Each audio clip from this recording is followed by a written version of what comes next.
আকাশবাণী খবর পড়ছি অনিন্দ চট্টোপাধ্যায়।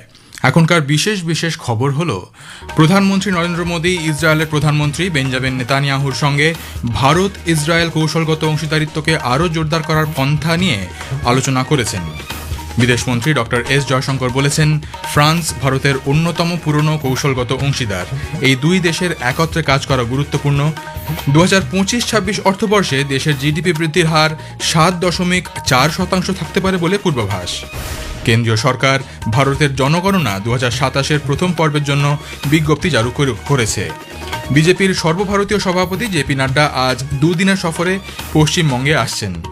2026 সালের আইসিসি মহিলাদের টি-20 বিশ্বকাপ কোয়ালিফায়ারের সময়সূচি ঘোষণা করা হয়েছে। আসছি বিস্তারিত খবরে। ভারত ও ইসরায়েল সব ধরনের সন্ত্রাসবাদ ও জঙ্গি কার্যকলাপের প্রতি জিরো টলারেন্স নীতি পুনর্ব্যক্ত করেছে। দুটি দেশই সন্ত্রাসবাদী হুমকির বিরুদ্ধে লড়াই করার প্রতিশ্রুতি ফের স্পষ্ট জানিয়েছে। প্রধানমন্ত্রী নরেন্দ্র মোদী গতকাল ইসরায়েলের প্রধানমন্ত্রী বেঞ্জামিন নেতানিয়াহুর সঙ্গে এক টেলিফোনিক আলাপে ভারত ইসরায়েল কৌশলগত অংশীদারিত্বকে আরও জোরদার করার পদ্ধতি নিয়ে আলোচনা করেন।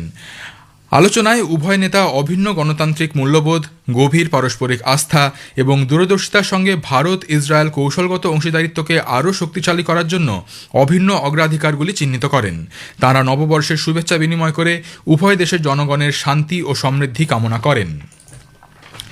বিদেশমন্ত্রী ডক্টর এস জয়শঙ্কর বলেছেন, ফ্রান্স ভারতের অন্যতম পুরনো কৌশলগত অংশীদার এবং বিশ্ব রাজনীতিতে স্থিতিশীল করার জন্য এই দুই দেশের একসঙ্গে কাজ করা গুরুত্বপূর্ণ।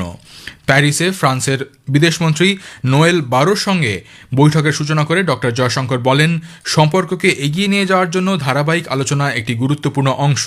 তিনি উল্লেখ করেন, সমগ্র বিশ্বব্যাপী যে অনিশ্চয়তা চলছে, সেই পরিস্থিতিতে কৌশলগত অংশীদারদের মধ্যে এমন গুরুত্বপূর্ণ আলোচনা অনুষ্ঠিত হওয়া স্বাভাবিক। দশকের পর দশক সন্ত্রাসবাদে মদদ দেওয়া এবং জঙ্গিদের প্রশিক্ষণ শিবির চালানোর জন্য ভারত পাকিস্তানের কঠোর সমালোচনা করেছে। বিদেশমন্ত্রী ডক্টর এস জয়শঙ্কর লাক্সেমবার্গে এক সাংবাদিক সম্মেলনে বলেন, যে সমস্ত দেশ বিচ্ছিন্নভাবে ভারতকে সাহায্য করছে তাদের সঙ্গে নতুন দিল্লির আচরণ হবে একরকম, কিন্তু পাকিস্তান এবং অন্য যেসব দেশ ভারতের বিরুদ্ধাচরণ করছে তাদের সঙ্গে নতুন দিল্লির আচরণ হবে সম্পূর্ণ ভিন্ন। There will be a significant business delegation coming out of Luxembourg, many more ministerial visits, a much deeper interaction as a follow-up to what were the discussions that I had. So I'm sure in your particular cases, in some way or the other, it would probably be of interest to you professionally and personally. Doctor Jaishankar বলেছেন, ভারত ভেনেজুয়েলার সাম্প্রতিক পরিস্থিতিতে যথেষ্ট উদ্বিগ্ন। সে দেশের মানুষের নিরাপত্তা সুনিশ্চিত করার জন্য একসঙ্গে কাজ করার আহ্বান জানিয়েছেন তিনি। প্রতিরক্ষামন্ত্রী রাজনাথ সিং গতকাল নতুন দিল্লিতে লেফটেন্যান্ট জেনারেল এস কে সিনহার জন্মশতবর্ষ উদযাপন উপলক্ষে শ্রদ্ধা নিবেদন করেছেন। ভার্চুয়াল এই স্মারক বক্তৃতায় অংশ নিয়ে তিনি লেফটেন্যান্ট জেনারেল এস কে সিনহার অবদানকে স্মরণ করে সকলকে তার জীবন থেকে শিক্ষা নেওয়ার আবেদন জানান। राष्ट्र के प्रति जो उनका समर्पण था वह हम सब के लिए एक प्रेरणा है। जनरल सिन्हा केवल एक महान सैनिक ही नहीं थे, बल्कि वह उन विरले व्यक्तियों में से एक थे जिन्होंने जीवन भर राष्ट्र को तथा सेना को सर्वोपरि रखा। जीवन पर्यंत राष्ट्र के प्रति उनकी ऐसी निष्ठा रही, ऐसा समर्पण रहा कि उनका जीवन देश सेवा का पर्याय बन गया। এই উপলক্ষে chief of defence staff general Anil Chauhan বলেছেন, lieutenant general S K Sinha বিশ্বাস করতেন জাতীয় নিরাপত্তাকে শুধু সশস্ত্র বাহিনীর দায়িত্ব হিসেবে দেখা যায় না। Lieutenant general S K Sinha দ্বিতীয় বিশ্বযুদ্ধের শেষে পর্যায়ে বার্মা ও ইন্দোনেশিয়ায় দায়িত্ব পালন করেছিলেন। राष्ट्र के प्रति जो उनका समर्पण था वह हम सब के लिए एक प्रेरणा है। जनरल सिन्हा केवल एक महान सैनिक ही नहीं थे, बल्कि वह उन विरले व्यक्तियों में से एक थे जिन्होंने जीवन भर राष्ट्र को तथा सेना को सर्वोपरि रखा। जीवन पर्यंत राष्ट्र के प्रति उनकी ऐसी निष्ठा रही, ऐसा समर्पण रहा कि उनका जीवन देश सेवा का पर्याय बन गया। এই উপলক্ষে chief of defence staff general Anil Chauhan বলেছেন, lieutenant general S K Sinha বিশ্বাস করতেন জাতীয় নিরাপত্তাকে শুধু সশস্ত্র বাহিনীর দায়িত্ব হিসেবে দেখা যায় না। Lieutenant general S K Sinha দ্বিতীয় বিশ্বযুদ্ধের শেষে পর্যায়ে বার্মা ও ইন্দোনেশিয়ায় দায়িত্ব পালন করেছিলেন। প্রধানমন্ত্রী নরেন্দ্র মোদীর অভিনব আলাপচারিতার অনুষ্ঠান পরীক্ষা পে চর্চার জন্য এ পর্যন্ত 4 কোটিরও বেশি পড়ুয়া নাম নথিভুক্ত করেছেন। প্রধানমন্ত্রী এবছরের অনুষ্ঠানের জন্য ছাত্রছাত্রী, অভিভাবক এবং শিক্ষকদের চিন্তাভাবনা জানাতে বলেছেন। এক সোশ্যাল মিডিয়া পোস্টে প্রধানমন্ত্রী বলেছেন, দশম ও দ্বাদশ শ্রেণীর বোর্ড পরীক্ষা এগিয়ে আসায় তিনি আবারও পরীক্ষা সংক্রান্ত বিভিন্ন বিষয়ে ছাত্রছাত্রী, অভিভাবক এবং শিক্ষকদের সঙ্গে মতবিনিময় করবেন। 2025-26 অর্থবর্ষে দেশের প্রকৃত জিডিপি বা মোট অভ্যন্তরীণ উৎপাদন বৃদ্ধির হার 7.4% থাকতে পারে বলে পূর্বাভাস দেওয়া হয়েছে। গত অর্থবছরে এই হার ছিল 6.5%। প্রথম অগ্রিম অনুমান অনুযায়ী চলতি অর্থবছরে প্রকৃত জিডিপি দাঁড়াবে 201 লক্ষ কোটি টাকার বেশি। 2024-25 অর্থবছরে এই অঙ্ক ছিল প্রায় 187 লক্ষ কোটি টাকা। পরিসংখ্যান ও কর্মসূচি রূপায়ণ মন্ত্রক জানিয়েছে, পরিষেবা ক্ষেত্রের শক্তিশালী বৃদ্ধি এর অন্যতম কারণ। বাণিজ্য, হোটেল, পরিবহন, যোগাযোগ ও সম্প্রচার সংক্রান্ত পরিষেবা ক্ষেত্রে বৃদ্ধির হার 7.5% থাকবে বলে অনুমান করা হয়েছে। প্রধানমন্ত্রী নরেন্দ্র মোদী বলেছেন, দেশের সংস্কারের ধারা ক্রমশ গতি পাচ্ছে। মোট অভ্যন্তরীণ উৎপাদন বৃদ্ধির হার বিষয়ে তিনি বলেন, এনডিএ সরকারের বিনিয়োগ নীতি জিডিপি বৃদ্ধির মূল কারণ। বিকশিত ভারত গঠনে অন্যান্য ক্ষেত্রের মতো 2025 সালে প্রযুক্তিগত যাত্রায় এসেছে গুরুত্বপূর্ণ পরিবর্তন। এই বছরটি প্রযুক্তির সাথে ভারতের সম্পর্ককে দৃঢ় করেছে।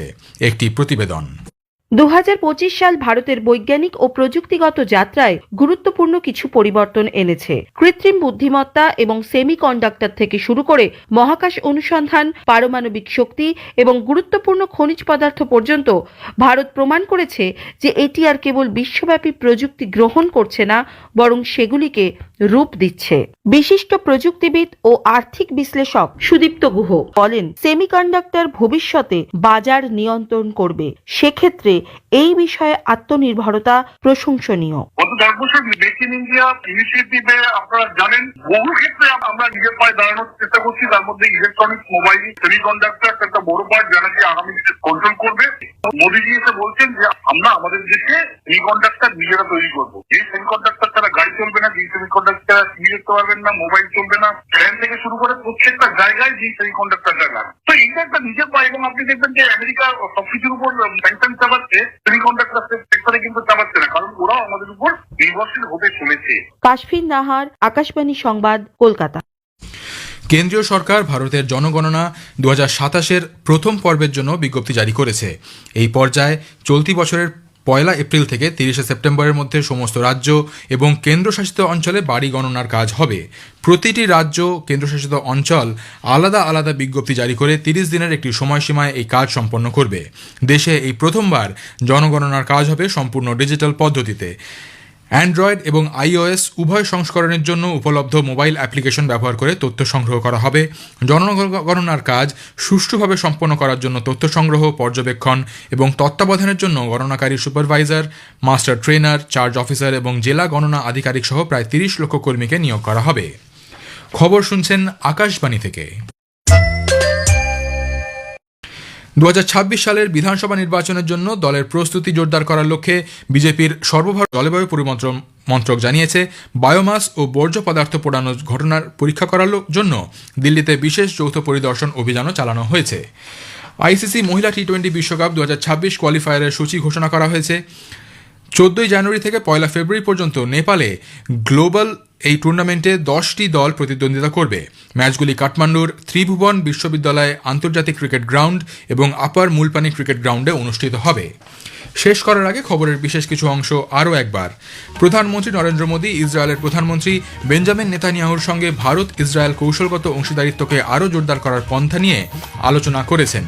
বিদেশমন্ত্রী ডক্টর এস জয়শঙ্কর বলেছেন, ফ্রান্স ভারতের অন্যতম পুরনো কৌশলগত অংশীদার। এই দুই দেশের একত্রে কাজ করা গুরুত্বপূর্ণ। 2025-26 অর্থবর্ষে দেশের জিডিপি বৃদ্ধির হার 7.4% থাকতে পারে বলে পূর্বাভাস। খবর শেষ হলো। এরপর খবর শুনবেন সকাল 7:25